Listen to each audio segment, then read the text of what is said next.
Hello everyone, CSR के exam को सिर्फ 1 मंथ ही बचा है, 30 डेज लेफ्ट है। और यही जो एक लास्ट का मंथ है, ये जो 30 डेज आपके होंगे, अप्रोक्सीमेटली हम बोल सकते हैं कि 1 मंथ है। और यही एक डिसाइडिंग मंथ होगा जो आपका ये डिसाइड करेगा कि आपका जेआरएफ क्वालिफाई होगा या फिर नहीं होगा।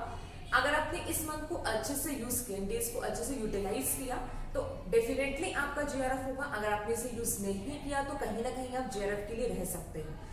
अभी मैं आपके साथ यही डिस्कस करने वाली हूँ कि ये जो मंथ है, लास्ट मंथ है, आपको क्या करना चाहिए या फिर मतलब क्या क्या मेन पॉइंट्स है जिसके ऊपर आपको फोकस करना चाहिए। ठीक है, कि मतलब देखना है कि जिससे आपका इजिली जेआरएफ निकल जाए। तो अभी देखो कि अभी ये जो मंथ है, अभी सिंपल सा अभी होगा क्या, मतलब काफी स्टूडेंट्स को इसे कंफ्यूजन भी रहती है कि क्या करना चाहिए, कि रिवीजन पे ध्यान दे या फिर क्वेश्चन प्रैक्टिस पे ध्यान दे। और अभी ऐसा भी होगा कि आपने जो यूनिट्स प्रिपेयर की है, तो ऐसा होगा कि कुछ यूनिट्स के क्वेश्चन प्रैक्टिस रहती होगी अभी। ठीक है, क्वेश्चन प्रैक्टिस रहती होगी या फिर रिवीजन करना रहता होगा, क्योंकि सिलेबस बहुत फास्ट है। अगर आपने 10 यूनिट्स को टारगेट किया तो 10 यूनिट्स की प्रॉपर रिवीजन, क्वेश्चन प्रैक्टिस करना और फिर मतलब उसको भी अच्छे से रिकॉल करना कि आपको सारे कंसेप्ट क्लियर है या फिर नहीं है, ये चीज इंपॉर्टेंट है।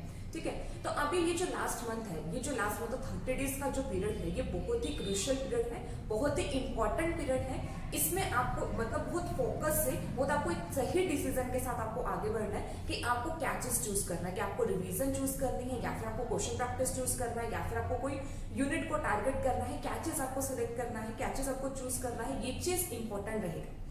अभी देखो बेसिकली अगर यहाँ पे बात की जाए तो अभी देखो ऐसा होगा कि सबसे पहले तो आपने अभी तक जितने भी यूनिट्स टारगेट की हैं, सपोज आपने 7 यूनिट को टारगेट किया है, 8 को टारगेट किया है, 9 यूनिट को या फिर 10 यूनिट, 10 से ज्यादा 11 12 जितने यूनिट को टारगेट किया है ना, तो अभी तो पहले आप उतने यूनिट पर ही फोकस करो। अगर आपको ऐसा लगता है कि आपको सिर्फ 7 यूनिट ही अच्छे से आते हैं, सिर्फ 7 यूनिट ही हैं जो आपसे मतलब हो पाए हैं, तो उतने पर ही टारगेट रखो।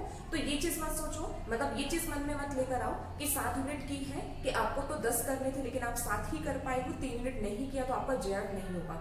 क्योंकि बेसिकली नंबर ऑफ यूनिट कभी भी ये नहीं डिसाइड करता है कि आपका जेआरएफ होगा या फिर नहीं होगा। ठीक है, ये चीज ऐसा नहीं है कि अगर मतलब किसी ने 30 यूनिट किया तो उसका जेआरएफ होगा ही होगा, अगर किसी ने सिर्फ 5 यूनिट किया तो उसका जेआरएफ नहीं होगा, ऐसा नहीं होता है। तो नंबर ऑफ यूनिट कभी भी एक डिसाइडिंग फैक्टर नहीं होता है जेआरएफ को क्वालिफाई करने के लिए। तो सबसे पहले तो आपने जितने भी यूनिट्स प्रिपेयर की हैं, बस पहले तो उन्हीं पर ही फोकस करना, उन्हीं पर ही ध्यान देना। ठीक है, तो अभी देखो नेक्स्ट क्वेश्चन यहाँ पर आता है कि अभी यहाँ पे रिवीजन करने चाहिए या फिर क्या करें, क्वेश्चन प्रैक्टिस यहाँ पर करें। ठीक है, ये चीज है कि रिवीजन पे ज्यादा फोकस करें या फिर क्वेश्चन प्रैक्टिस पे फोकस किया जाए। तो देखो अभी ऐसा है कि अब सपोज आपने जितने भी यूनिट्स को, नंबर ऑफ यूनिट्स को यहाँ पे टारगेट किया हुआ है, ठीक है, वो 7 यूनिट को आपने टारगेट किया है, 8 यूनिट को टारगेट किया हुआ है, या फिर 9 को या फिर 10 या 11, जितने भी आपने यूनिट को यहाँ पे टारगेट किया हुआ है। तो सबसे पहले आप ये देखो कि आपने जितने नंबर ऑफ यूनिट को टारगेट किया है, क्या आपको प्रॉपर वो यूनिट मतलब रिवाइज है, मतलब आपको प्रॉपर रिकॉलिंग है, वो यूनिट्स मतलब कंसेप्ट सारे क्लियर है या फिर नहीं है। देखो सिंपल सा डिसाइड आपको ही करना है, क्योंकि आपने प्रिपेयर किया है, आपको पता है कि इसको मतलब इस टाइम पे नीड क्या है आपको। ठीक है, तो सबसे पहले तो ये देखना है कि आपको रिवीजन की नीड है या फिर क्वेश्चन प्रैक्टिस की नीड है।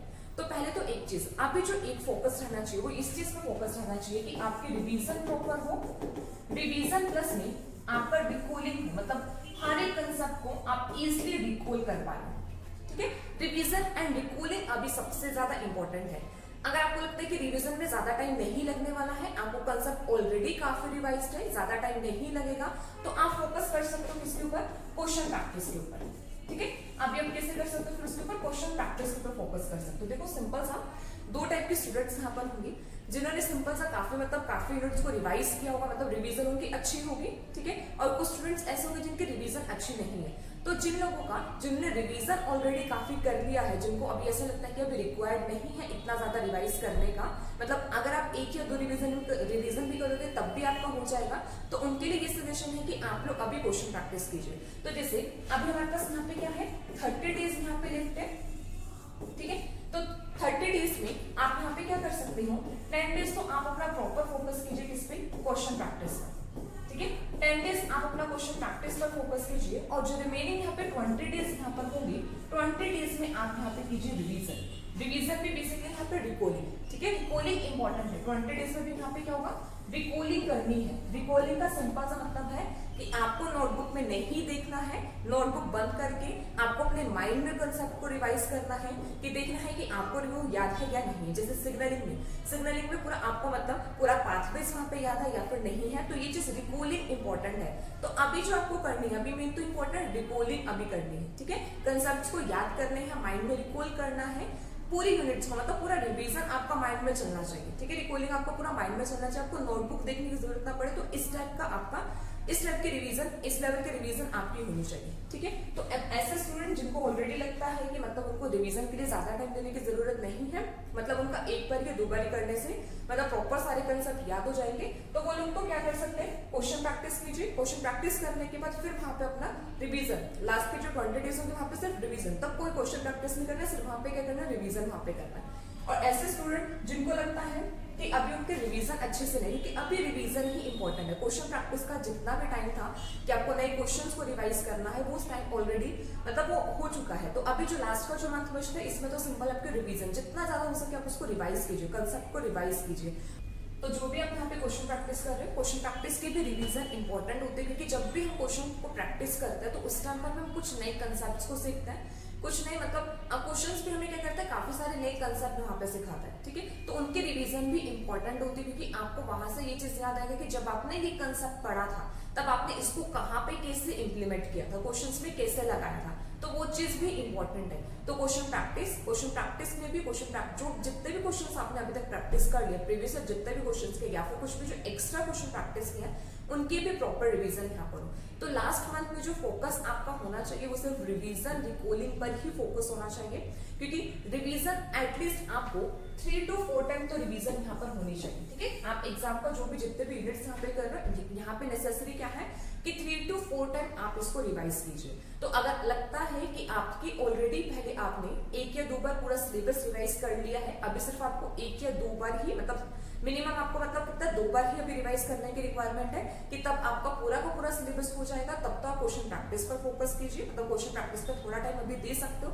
लेकिन अगर आपको ऐसा लगता है कि नहीं अभी मतलब अभी रिवीजन नहीं हुई है प्रॉपर, आपने 3 से 4 बार पूरे सिलेबस को रिवाइज नहीं किया है, तो ये पूरा का पूरा मंथ यूटिलाइज कीजिए रिवाइज करने में, रिवीजन एंड यहाँ पे रिकॉलिंग करने में, ठीक है। रिवीजन एंड रिकॉलिंग सबसे इंपॉर्टेंट यहाँ पर होगा।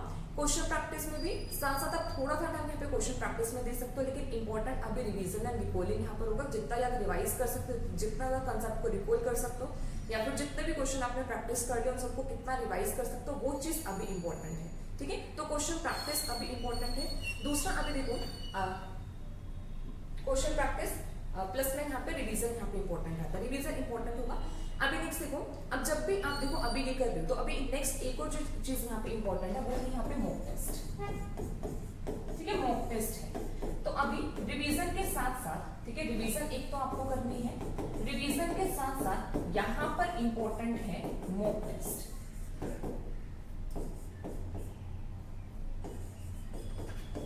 ठीक है। रिवीजन के साथ साथ इंपॉर्टेंट है मॉक टेस्ट। अब मॉक टेस्ट भी आपको जो मिनिमम है, मिनिमम आपको 3 मॉक टेस्ट तो करने ही करने हैं, ठीक है। 3 मॉक टेस्ट करने ही है, मैक्सिमम तो आप कितना भी कर सकते हो, 6 to 7 मैक्सिमम मॉक टेस्ट, तो मतलब बिफोर एग्जाम इतने मॉक टेस्ट करने हैं।